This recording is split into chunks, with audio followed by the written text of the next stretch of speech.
제가 봉독하겠습니다. 예수께서 이르시되 나는 부활이요 생명이니 나를 믿는 자는 죽어도 살겠고 무릇 살아서 나를 믿는 자는 영원히 죽지 아니하리니 이것을 내가 믿느냐. 아멘. 이게 이제 예수님이 그 마르다와 마리아의 오라버니인 나사로가 죽은 지 나흘 만에 다시 살리실 때 하신 말씀입니다. 이외에도 그 다윗은 과부의 아들 이제 관에 실려 가지고 매장지로 갈 때에도 그 행렬을 스톱시키고 이제 그 청년을 살리신 그런 기적도 있습니다. 그러나 더 중요한 것은 그가 십자가에 달리시고 부활하셔서 사람들의 영혼을 정말 영생에 이르게 하신 것이었습니다. 그래서 요한복음은 그를 믿는 자마다 멸망치 아니하고 영생을 얻게 하려 하신 것이 하나님이 아들을 이 땅에 보내신 뜻이다, 이렇게 말했습니다. 그러니까 우리 육신은 다 죽죠. 육신으로 영원히 사는 사람은 없습니다. 물론 죽은 나사로 다시 살아나서 또 죽었죠. 나인성 과부의 아들도 마찬가지입니다. 그러므로 가장 중요한 것은 하나님 안에서 우리가 사는 것이죠. 육신을 가지고 있든 혹은 죽어서 그가 예비하신 그 처소에 가든 중요한 것은 하나님 안에서 하나님의 생명으로 살아가는 것이 인간의 본래의 모습이라 하는 것입니다. 그러므로 사람이 화석처럼 되어서는 안 되는 것입니다. 우리 육신과 뼈는 화석이 될 수 있어요. 그렇지만은 사람 자체가 화석이 되어서는 안 되는 것입니다. 제가 지옥이 어떻게 생겼는지 잘 모르지만은 어떻게 보면 상징적으로 말하자면 사람이 딱 화석이 된 것을 지옥이라고 할 수 있습니다. 생명이 없는 겁니다. 하나님으로부터 오는 생명이 없기 때문에 굳었어요. 여기 보면 움직이지도 못하고 눈이 있어도 보지도 못하고 귀가 있어도 듣지도 못하는, 하나님의 말씀도 듣지도 못하고, 그러니까 살 수도 없고 꼭 돌처럼 되어버린 화석 같은 존재, 이것이 지옥을 표현하자면 그런 것이라고 할 수 있습니다.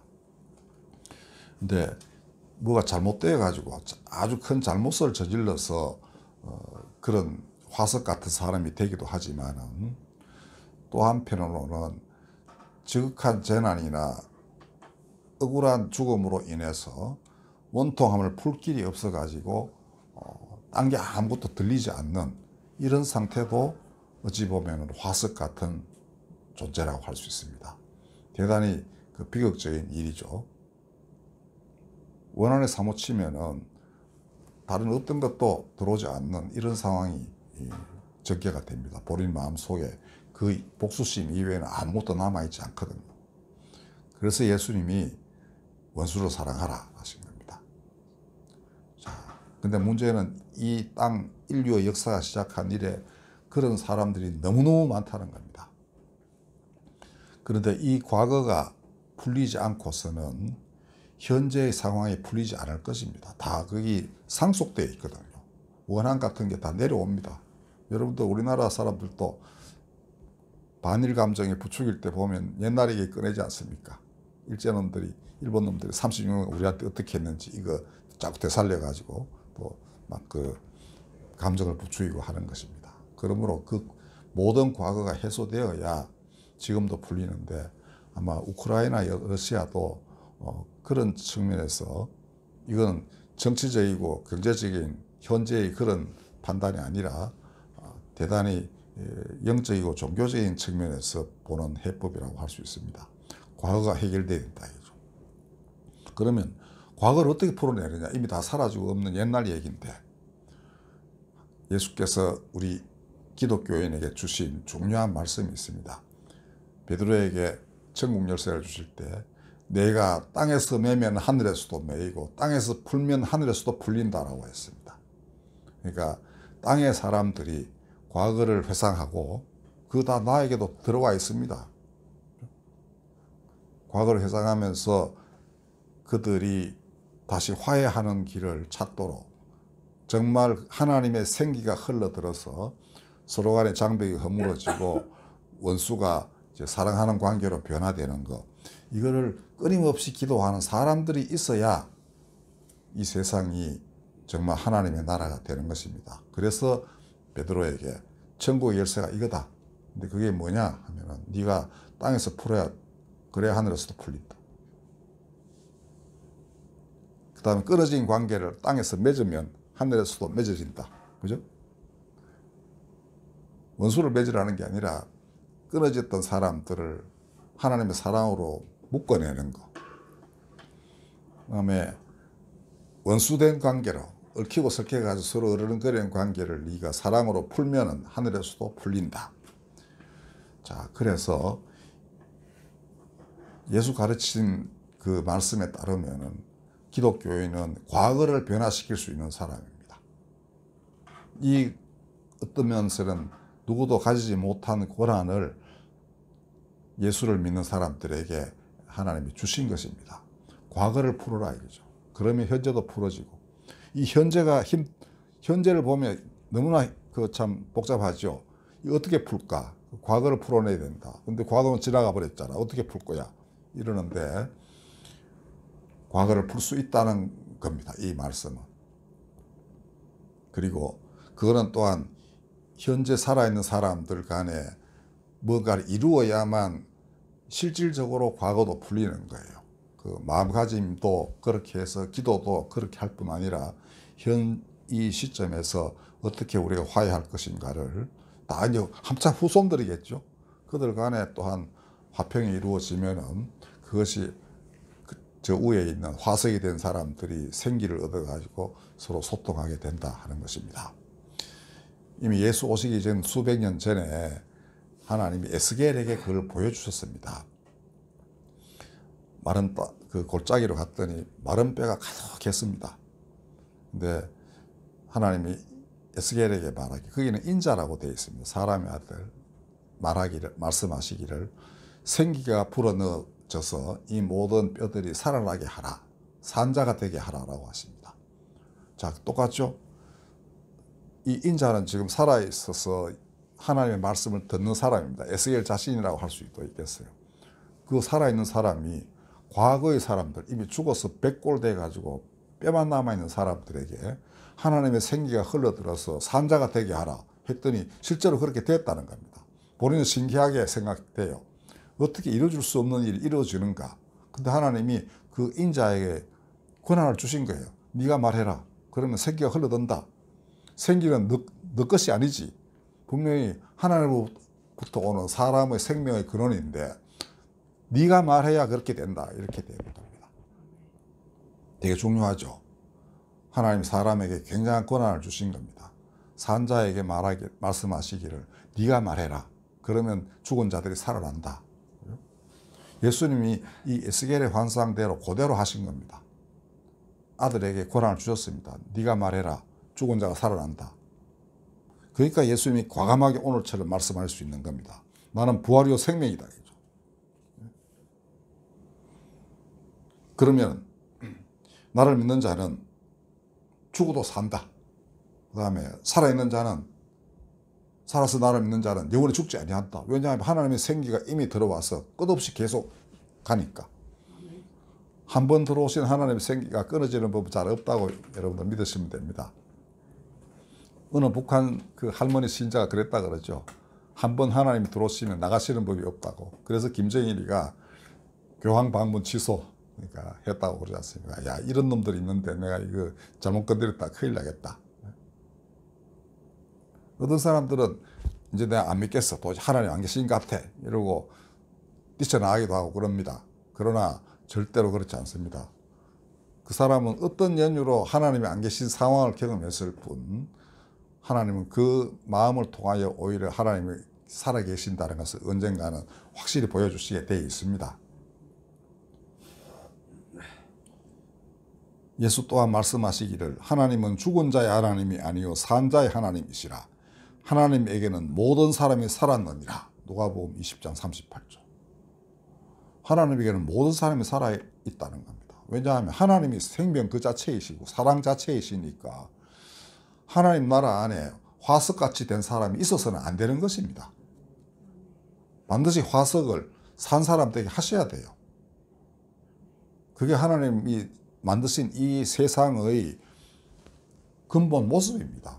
그거는 지옥이 있어서도 안 되고 정말 고통받는 물론 형벌을 받아서 이렇게 고통받는 것도 있지만은 아까 말씀드린 대로 원한에 사무쳐 가지고 저놈의 죄 때문에 악 때문에 내가 원한이 사무쳐서 이 풀려나지 못하는 사람 이런 사람이 있어서도 안 되는 거예요. 어떻게 보면 둘 다 화석같이 된 사람이라 할 수 있습니다. 이제 그걸 풀어내야 되는 것이죠. 그래서 고난받은 사람들은 억울한 일을 당한 사람들은 예수 십자가를 보고서 아 저분도 이렇게 억울하게 돌아가셨구나 라고 생각하고 풀려나는 거예요. 그래서 이 사람들이 이런 분들이 예수를 믿는 제일 앞자리에 오게 되는 거예요. 아 내가 그렇게 억울함을 당했는데 내 이 원함을 풀지 못해 있었는데 저분 보니까 아, 이게 하나님의 길이니까 그분을 보고서 그 원한에서부터 풀려나는 것입니다. 예수님이 자기를 못 박는 자들을 위하여 저들이 무지하여 무슨 짓을 하는지 알지 못하니 용서해 주옵소서 이 기도까지 하셨거든요. 그래가 그거 보고 백부장이 확 바뀌는 겁니다. 그처럼 우리가 예수께서 어떻게 살고 말씀하시고 죽고 또 부활하셨는지를 보면은 오늘 우리가 무슨 일을 해야 될지 명확하게 드러납니다.